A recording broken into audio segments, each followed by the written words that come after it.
العالمين والصلاة والسلام على سيد الأنبياء والمرسلين وعلى آله وأصحابه أجمعين.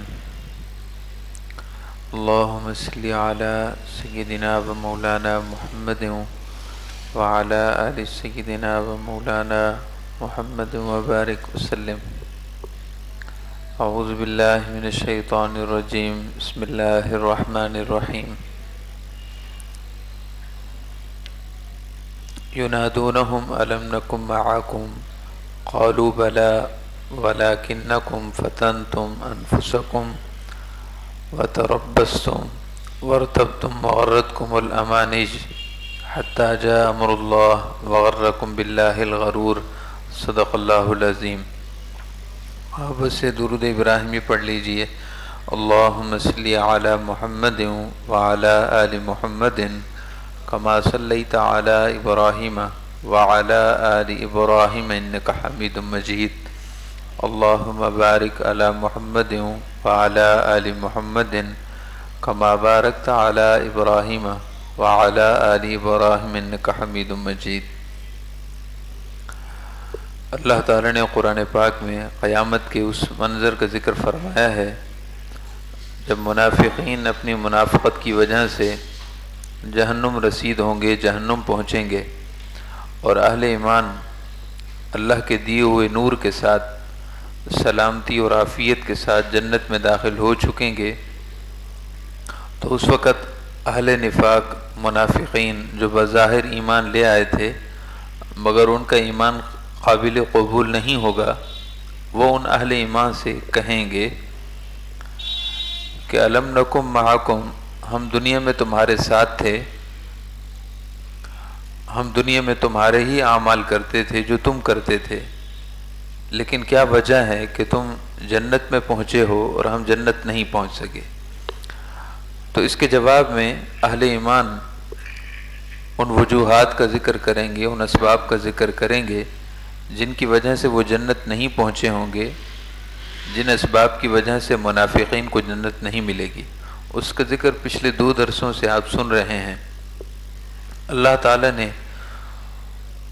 سورۃ الحدید کی آیت نمبر 14 میں ارشاد فرمایا کہ اہل ایمان ان منافقین کو جواب دیں گے وَلَكِنَّكُمْ فَتَنْتُمْ أَنفُسَكُمْ. پہلی وجہ تو یہ ہے کہ تم نے اپنے آپ کو خود فتنے میں ڈال دیا تھا. ایمان تو تم لے آئے تھے مگر تم نے اپنے آپ کو خود فتنے میں ڈال دیا، یعنی تم اپنے ایمان کو خالص نہیں کر سکے، تم ایمان میں سچے نہیں تھے. تم نے عمل ضرور کیے مگر تمہارے عمل سچے نہیں تھے، ایمان بھی سچا نہیں تھا اور عمل بھی سچا نہیں تھا. پہلی وجہ تو تمہارے جہنم میں پہنچنے کی یہ ہے. اور ہم نے آپ کی بارگاہ میں آپ کی خدمت میں عرض کیا تھا کہ ایمان سچا کیا ہوتا ہے اور عمل سچا کیا ہوتا ہے، اور اس کے برعکس جھوٹا عمل اور جھوٹا ایمان یعنی نامکمل ایمان کیا ہے. سچا ایمان وہ ہے جو انسان کو گناہوں سے روک دے، یا پھر گناہ ہو جائے تو بندہ فوراً شرمندہ ہو. سچا عمل وہ ہے کہ جو اللہ کی رضا کے لیے ہو، اور جھوٹا عمل وہ ہے جو بندوں کی رضا کے لیے ہو. دوسری وجہ اہل ایمان یہ ذکر کریں گے کہ وَتَرَبَّصْتُمْ، تم توبہ کے منتظر رہتے تھے، گناہوں کو چھوڑتے نہیں تھے، توبہ کی امید پر گناہ کرتے تھے. گناہ اس لیے کرتے تھے کہ پھر توبہ کر لیں گے. وَتَرَبَّصْتُمْ، اور تم توبہ کے منتظر رہتے تھے. تمہاری توبہ گناہوں سے چھوڑنے والی توبہ نہیں تھی، تم توبہ اس لیے کرتے تھے تاکہ گناہ ہوتے رہیں. تیسری وجہ یہ ہے وَغَرَّتْكُمُ الْأَمَانِيُّ، تمہیں جھوٹی امیدوں نے دھوکے میں ڈال دیا. وَغَرَّتْكُمُ الْأَمَانِيُّ، تمہیں امیدوں نے، جھوٹی امیدوں نے دھوکے میں ڈال رکھا تھا. امانی عربی زبان میں امنیہ کی جمع ہے، اور امنیہ کا مطلب ہوتا ہے امید. امانی پر الف لام یہ نکرہ کے لیے ہے، اس کے خاص ہونے کی تخصیص کے لیے ہے. وغرتکم الامانی، تمہاری جھوٹی امیدوں نے تمہیں دھوکے میں ڈال دیا۔ اب وہ جھوٹی امیدیں کیا تھیں، اس کے بارے میں حضرت سیدنا ابو سنان رضی اللہ تعالیٰ عنہ جو مشہور و معروف مفسر ہیں، امام قرطبی رحمۃ اللہ تعالیٰ علیہ نے ان کے حوالے سے آیت کی تفسیر میں لکھا ہے، قال ابو سنان هو قولهم سیغفر لنا، هو قولهم سیغفر لنا۔ بات بڑی قابل توجہ ہے۔ یہ تفسیر جو آپ کے سامنے جو آیت کا معنی بیان کیا جا رہا ہے، یہ خود ساختہ نہیں ہے، میری اختراع نہیں ہے، میرا من گھڑت نہیں ہے، بلکہ یہ مفسرین سے منقول ہے، اور معنی بڑا قابل توجہ ہے، عبرت انگیز ہے۔ قال ابو سنان هو قولهم سیغفر لنا، تمہیں دھوکے میں ڈال دیا، یعنی تمہاری اس بات نے، تمہاری اس سوچ نے تمہیں دھوکے میں ڈال دیا کہ ان قریب ہماری تو بخشش ہو جائے گی۔ وقولہم سیغفر لنا، گناہ کرتے تھے اور پھر تمہاری امید یہ تھی کہ ان قریب ہم بخشے جائیں گے، ان قریب ہماری مغفرت ہو جائے گی۔ ہمیں تو اللہ رحمان ہے، اللہ رحیم و کریم ہے، وہ غفور ہے، وہ غفران ہے، وہ غافر ہے، غافر الذنب وقابل التوب، غافر الذنب وقابل التوب۔ اللہ تعالیٰ کی شان تو یہ ہے کہ وہ گناہوں کو معاف فرمانے والا ہے، توبہ کو قبول فرمانے والا ہے، بخشش فرمانے والا ہے۔ ایک طرف براہ راست اللہ کی خلاف ورزی کرتے تھے، ڈٹ کر اللہ کے معاصی کا ارتکاب کرتے تھے، جان بوجھ کر عمدن مستقل مزاجی کے ساتھ گناہ پر ڈٹے رہتے تھے، اور پھر تمہاری امید یہ تھی کہ سیغفر لنا، ہماری تو بخشش ہو جائے گی۔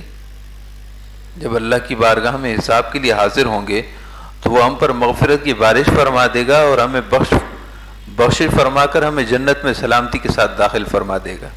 تمہاری اس جھوٹی امید نے، تمہارے اس قول نے، اس بات نے، اس سوچ نے تمہیں دھوکے میں ڈال دیا۔ وغرتکم الامانی، اللہ تعالیٰ کا ارشاد ہے جو مومنین کی طرف سے منافقین کو جواب کی حکایت میں ذکر کیا گیا ہے کہ تمہیں جھوٹی امیدوں نے دھوکے میں ڈال دیا، اور جھوٹی امید یہ تھی کہ اللہ تعالیٰ کے احکام کی سراسر خلاف ورزی کرتے رہے، جان بوجھ کر عمدن اور مستقل مزاجی کے ساتھ گناہ پر ڈٹے رہے، اللہ کی نافرمانی پر جاسر رہے، اللہ تعالیٰ کے حکم کو کھلے عام توڑتے رہے، اللہ کے حدود کی خلاف ورزی کرتے رہے کھلے عام، اور عمر بسر کر دی اس میں، اور تمہاری امید یہ تھی کہ ہم تو بخشے جائیں گے۔ کون سی کتاب میں لکھا ہے، کون سی قرآن کی آیت میں لکھا ہے کہ وہ جو گناہوں پر جاسر ہو اللہ تعالیٰ اس کو بڑی عزت سے جنت میں داخل فرمائے گا؟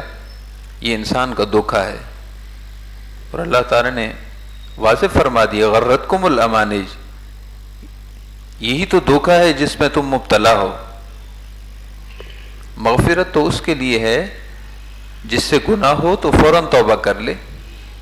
اللہ تعالیٰ نے قرآن پاک میں ارشاد فرمایا کہ گناہ گار بندے تو گناہ گار ہیں، معافی تو ان کے لیے ہے جو گناہ کریں اور پھر اس کے فوراً بعد توبہ کریں۔ بتقاضۂ بشریت گناہ ہو تو فوراً معافی مانگ لیں۔ یہ کیا کہ گناہ کیا، پھر گناہ کیا، اور عمر ساری گزار دی، ساری عمر سود کھاتا رہا ہے، ساری عمر لوگوں کے ساتھ دھوکہ دہی میں کام لیا ہے، ساری عمر وہ کام کیے ہیں، وہ کاروبار کیا ہے، وہ تجارت کی ہے جس میں جوا بازی تھی، اور اس کے بعد پھر امید یہ ہے کہ سیغفر لنا، ہماری تو بخشش ہو جائے گی۔ یہ دھوکہ ہے، فریب ہے، اور یہی دھوکہ اور فریب ان اہل ایمان کو جو بظاہر تو ایمان لائے مگر کام کھلے عام اللہ کے خلاف کرتے رہے، اللہ کے حکم کے خلاف، ان کا جہنم ٹھکانہ ہوگا۔ جنت تو ان کا ٹھکانہ ہے کہ جو نیک عمل کرتے ہیں، گناہ ہو جائے تو فوراً توبہ کرتے ہیں اور ساری زندگی روتے رہتے ہیں گناہوں پر، جنت تو ان کا ٹھکانہ ہے۔ وغرتکم الامانی، تمہیں دھوکے میں ڈال دیا جھوٹی امیدوں نے، بقول حضرت ابو سنان کے کہ تمہاری اس امید نے کہ ہماری بخشش ہو جائے گی تمہیں دھوکے میں ڈال دیا۔ حضرت بلال بن سعد، یہ بھی ایک مفسر ہیں مشہور و معروف، یہ ارشاد فرماتے ہیں کہ تمہیں اس بات نے دھوکے میں ڈال دیا کہ ذکرو کا حسناتک و نسیانو کا سیئاتک غرتن،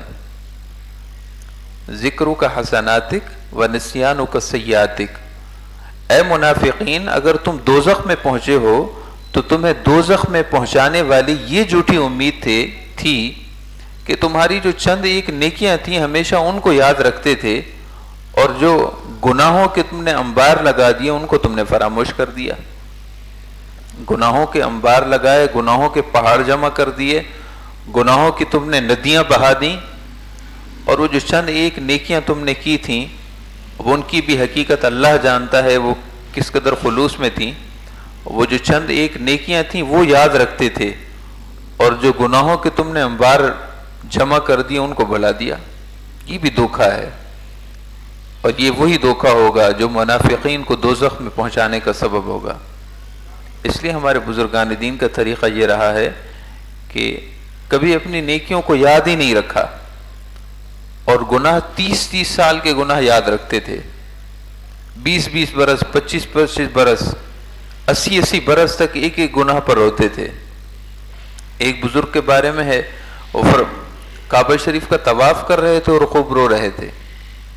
کسی نے پوچھا کہ حضور اس قدر کیوں رو رہے ہیں، خدا نہ خواستہ کوئی بہت بڑا گناہ کیا ہے؟ ارشاد فرمائے کہ ہاں 30 برس قبل ہوا یہ تھا کہ کسی مارکیٹ میں میری دکان تھی، اتفاقاً وہاں آتش زدگی کا حادثہ ہوا، آگ لگنے کا حادثہ ہوا، اور سب کی دکانیں جل گئیں، میری دکان بچ گئی۔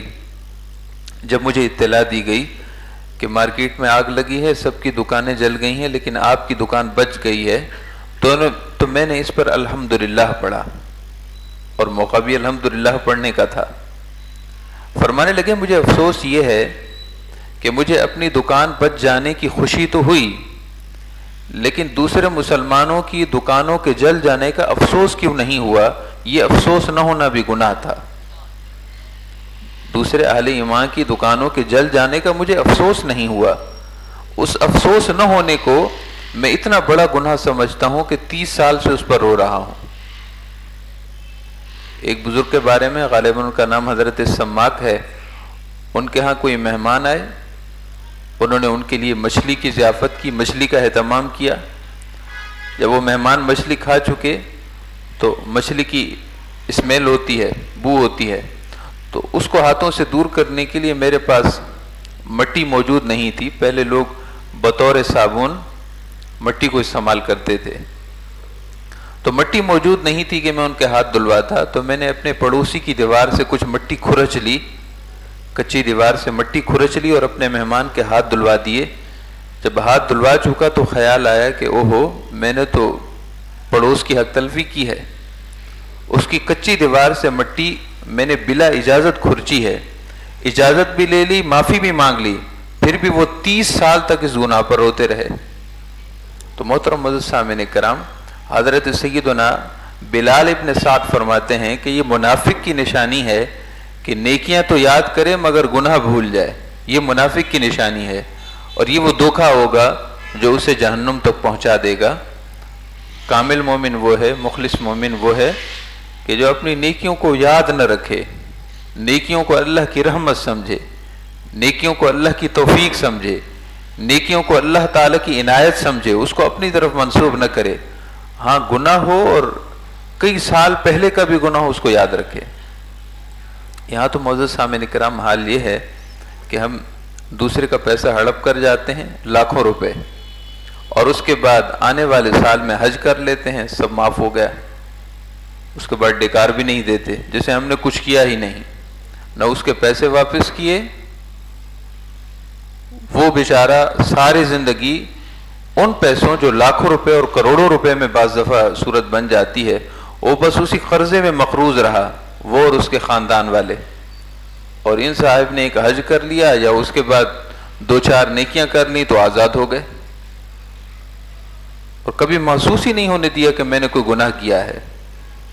اور مارکیٹ میں تو ایسے لوگ دکھنے میں آتے ہیں کہ جو حافظ قرآن ہوتے ہو، نہ جانے کتنے کتنے حج پڑے ہوتے ہیں، ایک خاندان نہیں درجنوں خاندانوں کو عمر بھر کے لیے مقروض کر کے جاتے ہیں۔ اور یوں ہی زمین پر دندناتے پھرتے ہیں جیسے انہوں نے کوئی گناہ کیا ہی نہ ہو۔ تو بڑے گناہ گاروں کے بڑے گناہ ہیں اور ہم جیسے چھوٹے گناہ گاروں کے چھوٹے گناہ ہیں۔ ہمیں چاہیے کہ اپنے اپنے گناہوں کو یاد رکھیں۔ ہم نے کتنے لوگوں کی حق تلفی کی ہوئی ہوتی ہے، لیکن 2-4 نمازیں پڑھنے اور رمضان شریف گزارنے کے بعد سب کچھ دھو ڈالتے ہیں جیسے ہم نے کچھ کیا ہی نہیں۔ بزرگان دین کا حال تو یہ تھا کہ گناہ 30 سال تک عمر ہو جاتی تب بھی یاد رکھتے تھے کہ ہم نے کوئی گناہ کیا تھا، حالانکہ معافی بھی مانگ لیتے، سب کے حق واپس بھی کر دیتے، سب سے حق معافی بھی ہو جاتی، سب کے حق واپس بھی ہو جاتے، کئی حج بھی کر لیتے اور ساری زندگی آنسو بہاتے رہتے، پھر بھی سمجھتے تھے کہ نہیں قیامت کے دن پوچھ ہو گئی تو کیا کریں گے۔ محترم معزز سامعین کرام، اللہ تعالیٰ نے قرآن پاک میں ارشاد فرمایا کہ منافقین کو جہنم میں اس لیے پھینکا جائے گا اگرچہ وہ بظاہر ایمان والے اور نماز والے اور روزے والے ہوں گے، مگر اس دھوکے نے کہ ہماری تو نیکیاں بہت ہیں، گناہوں کو فراموش کر دینا ان کو دوزخ میں پہنچائے گا۔